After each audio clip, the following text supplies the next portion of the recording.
Here we are, guys. It's Friday. It's the last word, a Chrisman commentary weekly show. The screen looks a little strange today, not because you're here, Greg, but my three normal co-hosts, Christy, Courtney, and KP, are all off today doing various things, work-related, PTO-related, God only knows. But thanks for jumping in here, Greg, and being our guest host. Welcome. It's my pleasure. You're going to the bullpen, man. You're calling in the right-hander, the short right-hander from Pikesville, Maryland. Good job. Well done. I'm actually on the road myself. I'm at IMG Academy right now in Bradenton, Florida. Both of my boys are here for different sports. It's a beautiful facility. So I'm holed up in a conference room right now that I really don't have permission to be in. So if this door over here opens and someone's like, "Who the hell are you? And what are you doing in this room?" You'll know, when I pick up, and it's actually happening right now. Yeah. You've never been in a room where you don't belong. So it's nothing new for you. Did you see that door just open? I did. I think I'm getting kicked out of here soon. So this will be good. This is going to be, you're dealing with KP on a weekly basis. It's like anything goes. Anything goes. We're good here. The LinkedIn algorithm actually likes chaos. So if we can mix in a little chaos. So, we do this every Friday. We're Christy, Courtney, KP, and I are typically covering kind of the recap of the major events of the week. Yeah. I don't want to call it the slowdown. It is a little quieter this time of year, but nonetheless, there's quite a bit to talk about. What I'd like to do, if it's cool with you, Greg, is I kind of made some notes. I went back to your last, 4 or 5 posts on LinkedIn, including some of your interviews, and just thought we'd kind of go shotgun through some of these real quick. And just for those that aren't following you, there's nobody watching us that's not following you, but if they're not, they should be. You do a weekly one-on-one show on LinkedIn, and I think you stream at other places where you've had some amazing industry icons, frankly, join you. And let's start by just talking about that show, and not so much how it came about, because I think we all know how it came about, but what has it done for you? What have you learned doing that and getting some of those big names in the studio with you? It keeps me sharp, because every time I have a guest on, Stan Middleman, Varun Krishna, those are 2 names, that I've had on recently from Rocket and Freedom. It requires me to study. It requires me to really know my stuff. This coming Monday, I've got, really fascinating conversation coming up with Pavan Agarwal. Yeah. Who's the CEO of SunWest Mortgage Company, but he's also the founder of Angel AI. Right. And we had a great conversation. It took place 2 days ago, just for scheduling, and we'll air it on Monday. But he talked about his cost to produce, which he says is below $200. Now, I had posted this a couple of days ago. Yeah. After having breakfast with Pavan in DC, he was here for a conference that he was putting on. Total upheaval. People were like, "No, it's impossible. How are you at 200? That's, give me a break." So he actually went into detail. I won't spill the beans here, but it makes kind of sense when you see what he's done with AI from soup to nuts. The entire journey is AI led, including LOAs and processors and underwriters and closing and funding and shipping and insuring, right to the point where it gets serviced. It's all in one system, which is run by machines, which the agencies will accept that. And he goes into detail about that as well. So it's going to be a really fascinating conversation that takes place Monday at 1 p.m. Eastern. You can sign up on my LinkedIn, but if you can't catch it because you're watching, one of the many wonderful things that the Chrisman commentary machine puts up, maybe at the same time, it'll be there for you to play back. So don't bump Chrisman out of the way for me, man. These Chrismans are legends. So I'll gladly ride, second fiddle to them. The beauty of using these platforms to do what we do is they live on, right? And they do become on-demand vehicles. And frankly, I think you probably see this just like I do. You get 10 to 15, maybe 20x the viewers after the live Oh, for sure. happens. No, yeah. People, and that is the beauty of the LinkedIn platform. And we can segue right into what LinkedIn's done for me, what it's done for you, what it's done for so many, and that's give people the courage to step out and to be heard and to talk about things that they're passionate about when it comes to the housing industry. And I love seeing new voices emerge and people getting brave and bold and disagreeing. That's where oftentimes the best conversations come. And been really inspired by so many people who have stepped out and felt courageous enough to to take that chance, to take that shot, to make that first post. And forums like what Chrisman's doing and setting up all these shows and bringing on thought leaders, I think all that does is fuel that movement. Agreed. I talk to, just like you do, loan officers every day, right? Across channels, across different companies, and call it LinkedIn, call it Instagram, call it TikTok, whatever it is that loan officers are doing to put themselves out there.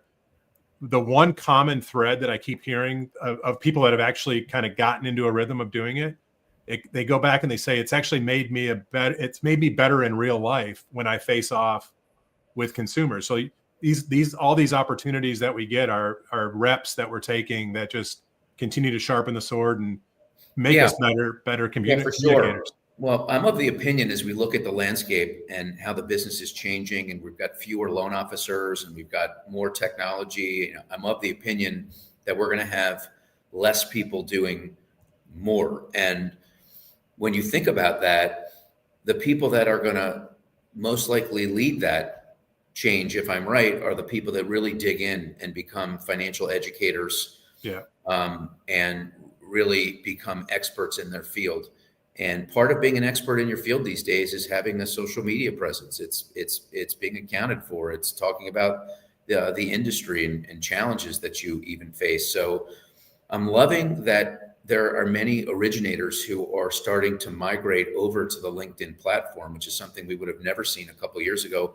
Jennifer Easton from Rate, she started to talk a lot more about her advocacy and supporting veterans. Nicole Ruth at Movement Mortgage, she's another person who has really leaned into LinkedIn because I think that they have realized, and along with so many others, that it's a very valuable platform, that we're all here just trying to do the good work, right? Whether you're a C-suite or a consultant, a third party, somebody that's retired, whatever. If you care about the industry, LinkedIn is pretty much the only place you're going to find every walk of life in the industry, every link in the chain. The last link to come in are the originators. We're starting to see that right now. Yeah, I agree. I've built a lot of my content and strategy to that audience. And, I'll be honest, it's been frustrating to a degree, because they're where their consumers are. They're where their business partners are in terms of the realtors. So more so probably on the Instagram and the Facebook and those other platforms. But we are seeing more voices show up from that cohort. I always kind of advise folks, it's like, if you've already taken the effort of creating content and you're using it over here, there's really no harm in repurposing it and using it again on another platform like LinkedIn. So it's a great way to kind of start out. Yeah, for sure. I'm not sure how much business they're going to get from consumers, but there are other ways to get business as well. There are a lot of financial planners. Yeah. There are a lot of attorneys, divorce attorneys and things that you can show up here in a way that can drive in leads in the less traditional verticals. And I think financial planners are going to be more and more relevant as realtors start to get captured by these other entities. Rocket obviously is the greatest example of loyalties going up underneath an origination platform, which I think puts further stress on the lead ecosystem. So you got to find other ways. So LinkedIn, I think you can go B2B here, but to get to the C, it's like B to B to C, Well, the other factor that comes into play when you just think about one segment of home buyers, the first time home buyers, which at any given time might be the largest segment, could be a third of the total business.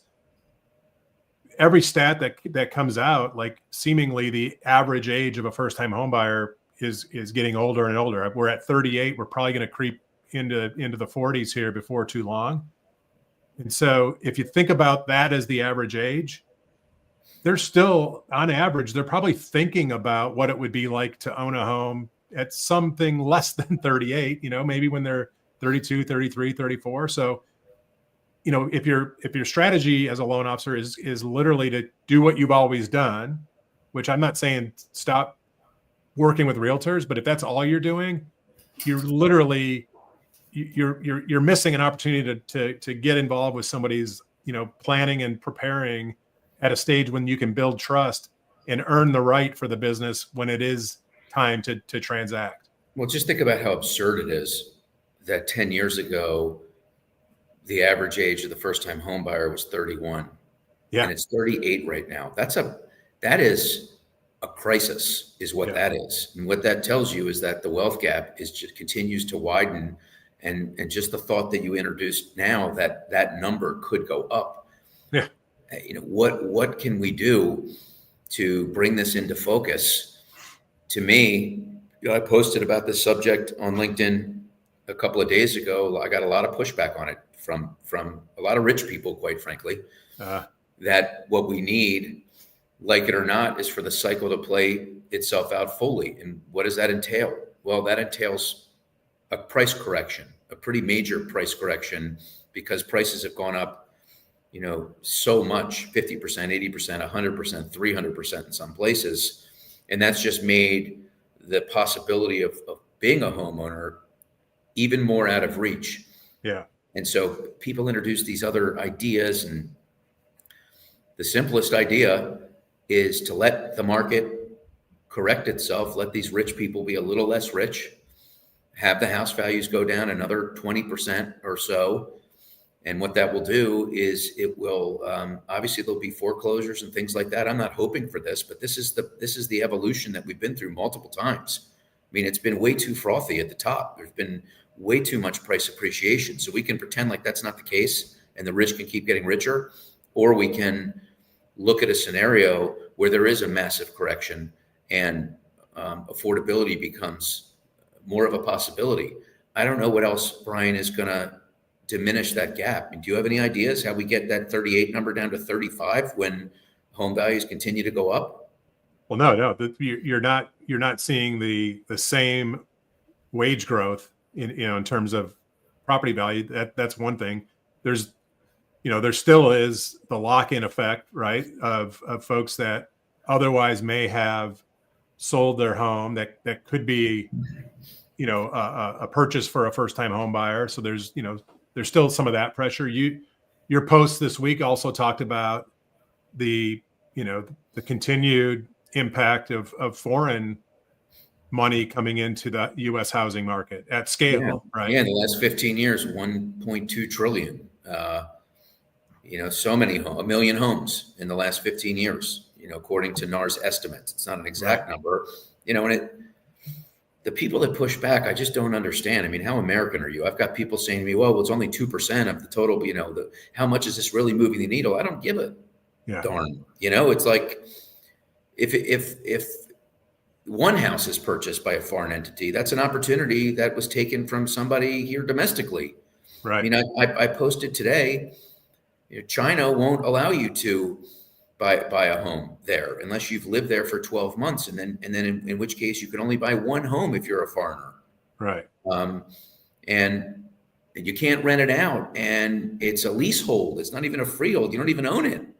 Like, how is it that they can keep us on the outside in, but we just let them in here? And I don't mean China. I'm not picking on China. I'm talking about any foreign entity that can just come in here. There are no barriers to entry to buying properties in the United States. Meanwhile, our own people can't even get into homes.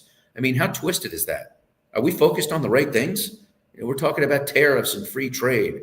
I mean, housing is 20% of the GDP or whatever. Like, this is something.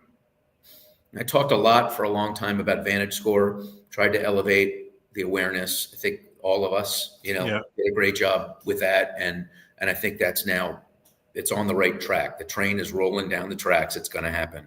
I'm going to now start shifting my focus, Brian, because I have a theory that all of us really did help with Vantage Score, FICO, and raising the awareness, getting the MBA to be a little bit more bold and specific about challenging FICO, who, you know, has been a longtime client of theirs. They've got a very difficult job to do, to straddle that fence, right? To try and please everyone. And of course, the MBA is so vital to everything that we do. But I'm going to now start to focus more on this other issue. I'm going to see how, if we can elevate this up to the Pulte level and to the administration. And I believe, and I'm a believer, you know, maybe I'm an eternal optimist or something, but having seen the power of our voices on LinkedIn and this movement that we're all, many of us with elevated voices, just the power of that collective voice and what it's been able to do in the last 18 to 24 months. I'm bullish that we can change this next and get some policy in place. And I'm going to see how far I can push. It's only 2 days old, but this is where my focus is going to be. This is what you're going to see me talking a lot about now. And I'm going to take it up to the administrative level and see what happens. Why not? Does part of the conversation, do you think, kind of bleed into, you know, we talk about this cost to construct new housing, and before you even put a shovel in the dirt, you've got 80 to 100 grand of you know, permitting fees and all the municipality bureaucracy that kind of comes with this. Is that part of the discussion, you think, as well? Well, I think that discussion is happening. And that's what the administration talks about: removing the red tape, removing the obstacles, making it easier to get a loan done. You know, opinions vary on the MBA numbers. I think it was, the last I heard, it was 11,700 to manufacture a loan. I talked to Stan Middleman. He says it shouldn't cost you any more than 30 basis points. Then I talked to Pavan at Angel AI, and he's like, well, I'm doing it for 200. Like, there's a lot of different metrics and ways. Yeah, I think cost to manufacture, cost to produce, and there's certainly a lot of things that you can do to bring your costs down. At NFM, we've done quite a few of them. One of the main things we've done that's moved the needle the most for us is offshoring 22% of our workforce in India and the Philippines.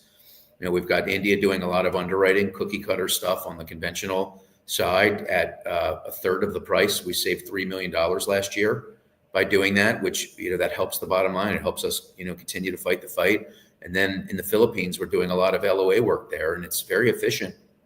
You know, it's under 20 grand a year to have somebody really working so hard and so proudly and so focused. And we've seen the returns come in at a fraction of the price. And quite frankly, in many instances, they're better and more productive than people stateside. So I know that's very un-American. People are probably like, well, Greg, why are you talking about, you know, foreign entities buying properties and, you know, pushing them out, yet you're advocating going to those countries to hire workers? Well, it's a matter of survival at this point, really. It's not about anything else. I don't think it's a matter of survival. The line is very long for people in the United States that want to buy homes that can't. Right. In mortgage, it's just getting tougher and tougher to be able to turn a profit, to be able to help more homeowners. And there's a lot of pieces to it. And if you're an IMB, you're looking at ways to cut your costs, and that is a way. And then there is an ancillary benefit, and that is that when things slow down, it gives you the ability to turn the lever down, right? To close that valve off. It's an expectation almost, as opposed to what we saw during post-COVID, where so many incredible people got laid off. So there is a silver lining to using it. I'm not saying everyone, and I think we can take this conversation into a different direction after talking to Pavan and learning more and more about AI. A lot of people are going to be replaced anyway. Not everybody, but I think a good number of people in the mortgage industry in the next 3 to 5 years are going to find themselves replaced by machines. I mean, if you just look outside of mortgage and you know, look at the headline news, just about every week you're seeing, you know, major employer, major industry, you know, reducing headcount because of leveraging, you know, technology and AI in particular. Staying on the AI topic, you know, there's it's amazing to me, like how far and how fast AI has moved, not in the loan manufacturing process, but like in the marketing, in the up funnel marketing space where, I'm seeing, avatars of originators now popping up, right? And I was on a call yesterday talking with somebody that coaches loan officers on how to leverage AI to, to kind of scale their ability to create content, to talk in their voice. Not nobody wants to have, a post that just looks like it was written by ChatGPT. So there's way to train it. But during the call, somebody kind of raised their hand and said, are we going, is it going so fast that actually being authentic and being real and showing up yourself is going to stand out here pretty soon? And so I thought that was a really interesting perspective because maybe it's interesting. It's a creative, cute twist. Yeah. But I don't know. I mean, as the agentic agents, these are people that are talking to the consumers, and as these loan officers have avatars, I think it's all part of the reduction of cost to get a loan. And if you have certain assurances, if you're a consumer, particularly a younger consumer that's a digital native, I think you're probably more and more comfortable with that to get the best deal. But I understand what you're saying. Are we moving into this world where being your authentic self might be an edge? I think that's cute. I think that certain people are going to want belly to belly. That's never going to change. Yeah. But there's no question that the face-to-face, belly-to-belly relationship stuff, it will always be important to some people, but B, that pie is diminishing every day. No doubt. And as the technology continues to advance, you'd be kidding yourself to think that you don't have to rethink how you are going to do your business in 12, 24 months, 36 months. There's a ton of money pouring into this space, and mortgage has been late with technology. So it feels like we're drinking from a fire hose, but that's only because we've been so resistant to change. It's been so hard to get anything done. What I'm amazed by with AI is how you can just spin up incredible graphics in no time, and you can teach these LLMs to talk like you and speak like you. And I've uploaded 30, 40, 50 authentic writings of my own, and I don't ever use it completely for a post, but I might just type up a bunch of thoughts and things in it, see what it spits out to come up with other ideas in my voice, and then I'll frame a thought around that. And it saves a lot of time. I know people are tired of talking about it. What amazes me is that last time I took the pulse of CEOs in this business, roughly 50% of them didn't even have any use case for AI. And that's astounding to me. And largely the other 50% are mostly just using systems that only serve as receptacles for document housing. So HR manuals, guidelines, right, payroll dates, whatever. It's all in one place where you can, prompt something and have it come up. The advancement of AI, the next frontier, so to speak, that I think mortgage companies will really start to feel and dig into is how can we use AI to move the needle when it comes to closing more loans, to alerting us when there are meaningful opportunities, and then from that same system, having it run numbers, and from that same system, reach out to consumers by text or email, where historically you've had to go into one system, out of that system, into another system, write a note down, go into an entirely different system. I think the next phase of AI that's really going to start to move the revenue needle is marrying the LOS to the CRM in actionable ways that can ring the register. I'm excited to see that. Yeah, it's again, with as fast as things are moving, I don't. That's like right around the corner. So yesterday I had a discovery call with a prospect, and big company, big opportunity. I wanted to test something, so I asked the person that I was meeting with if I could turn the transcript on, right? And we talked for an hour, and through that conversation, he uncovered some needs that I kind of figured I thought would line up with what we were doing. And so I took that transcript. This is the example of what everybody can be doing, like in a practical way. Took that transcript, dropped it into my GPT, and just gave a brief, overview discussion. Here's who I talked to. This was the meaning of the conversation. This was the objective of the conversation. Here's the transcript. Write me a thank you email, right? And it gave me like a brilliant email with like tangible follow-ups. And it actually, that process uncovered something that I didn't even write down in my own notes that I had committed to a follow-up. So now it's in the email. And one of the things was that I was going to create a 12 slide deck, summarizing our capabilities. And so then I asked my GPT, based on this transcript, give me an outline for 12 slides that I can create, right? Like, we're talking tops 30 minutes following this call. I had an immediate kind of spot on thank you email that I sent right away. He like loved it. And I had the framework of a deck. So it's like, this is, to me, it's the great accelerator. It's that's not going to replace me in the process, but it's scaling my ability and it's accelerating my ability to do the stuff that you have to do after you have a meeting like that. And that's where I think loan officers can scale their, themselves and, still show up as a human, but show up at scale in a kind of a bigger way. Well, and be at multiple places at once. Right. You can, some of these agentic AIs, I've had several conversations with Betty, who is the agent that Better uses. Better, they have an intake of ability that, Vishal's done a good job there. Yeah. I've had some conversations with him recently just to understand what they're doing.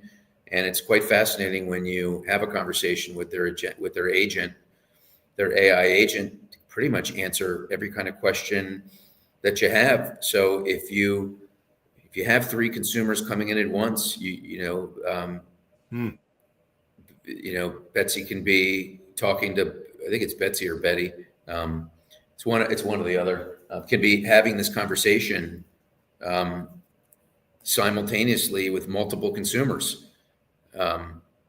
So and consistent communication, right? You're not getting any variables based on. Well, that's the thing. That's what I wanted to point out. Thanks for taking over my brain there for a minute, because there's a big compliance opportunity there. We run a risk, mortgage institutions run a risk of never knowing what your originators are saying at pretty much all times, right? Yeah. And so these conversations that the agentic agent is having, they're all recorded. There's a lot of coaching back that can take place to make sure that the message is consistent, constantly being refined, and you can constantly monitor it. Just imagine you're a mortgage company, and all of a sudden you can police, for lack of a better word, not in a heavy-handed way, but in a way that drives success.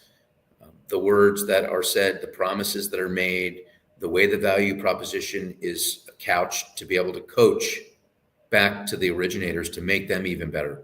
Yeah. That's a great use case. Yeah, just think about my example I gave, just the transcript from my conversation, because we're all moving a million miles an hour, going as fast as we can. It's hard to kind of keep track on both sides of that conversation. And so yeah, for sure. I agree. You don't want to be heavy-handed. This is not a big brother thing, but the ability to coach and help people get better faster with technology it's such a huge opportunity.